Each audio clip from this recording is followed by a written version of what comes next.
Well, Cuil Bay is a place we've been going on holiday for about 10 years. We've got a share in Little Bothy there, which is about 40 minutes walk from the road. And it's a beautiful, beautiful place. And we go there about 4 weekends a year and about 2 holidays.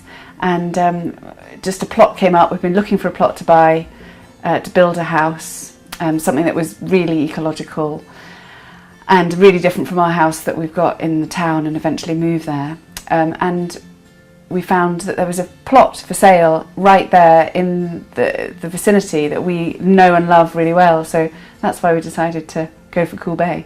We've been developing our use of ArchiCAD and BIM within the office through this project. It's a really good size for us to experiment with some new things. So one of the things we've been doing is using it to make 3D models. So this is a 3D print directly from the ArchiCAD model at an early stage to look at some design options for how the roof might work with the front there. And it was a natural progression to take that, and when BIMx became available for the software, to take that and try it with this client, being technically aware and competent to try it and have a go. And Kat seems to have loved it, so it's been a great experience for us.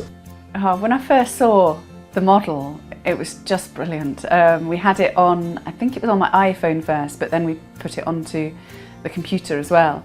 I just thought it was fabulous. We kind of walked through it. I was zooming through the door, through the window, out through the roof light. Couldn't get around the stairs at all. Every time I went up the stairs, I just shot out of the landing window, and then I had to go back in the front door because I couldn't work out how to get back in a window. And it was just great fun. I mean, it was like flying through this house, and even when you got up the stairs, it feels like you're actually walking. It kind of goes clunk, clunk, clunk as you walk up the stairs. Very satisfying feeling. You kind of, as you sail through doors, you don't even need to open them, you just sail through. They kind of disappear as you come past them.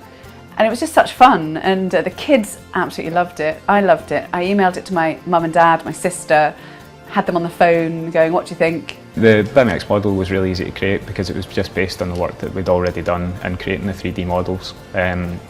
We could then develop that further, and then once we were able to export it as a BIMx model, we didn't even have to have Kat come into the office. We could just email the model directly to her, and she could download it, open up and explore the house and all the different options and get a much better feel for the rooms. The biggest difference of being able to visualise what your house looks like in 3D is being able to see how you'd live in it. And you could say, well, I could stand there and do my cooking, and then I can talk to my friends. You can look at how the layout of the kitchen relates to the dining room, relates to the windows, and see that that is a usable space.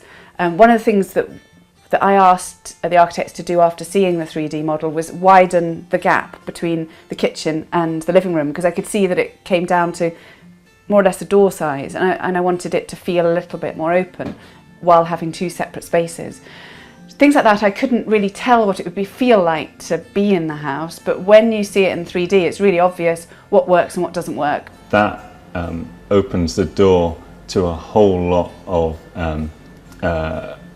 new ideas, new thoughts, different ways that the building could be put together, and also reassures the client that what they are seeing on the plans and what they are interpreting from the plans is actually what we're interpreting from the plans as well.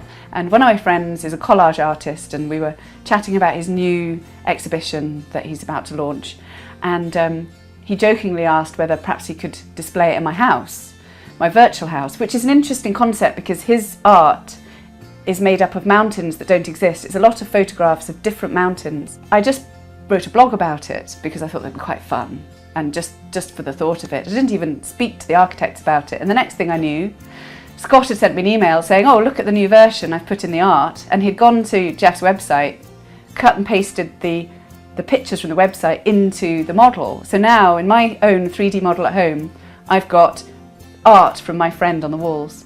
As we began to develop the model further and the proposals further, we were able to introduce things like the door choices that Kat had made from our front door, internal doors, and also pieces of art that Kat had planned to put on the walls. We were able to put that into the 3D model so that Kat could get an idea of how her things would begin to fit into it, and instead of it just being a standard blank ArchiCAD door, it is the oak doors that she's chosen that are all represented within it.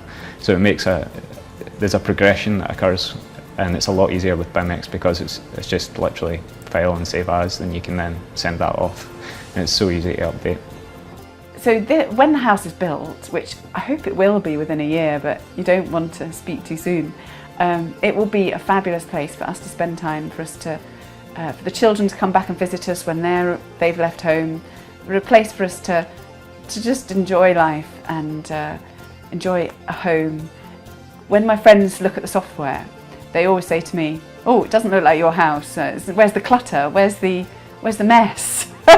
So I expect it will evolve from being that kind of pristine, beautiful house that you see on the 3D software to being the kind of lived in, quite messy, but a really, really nice place to live.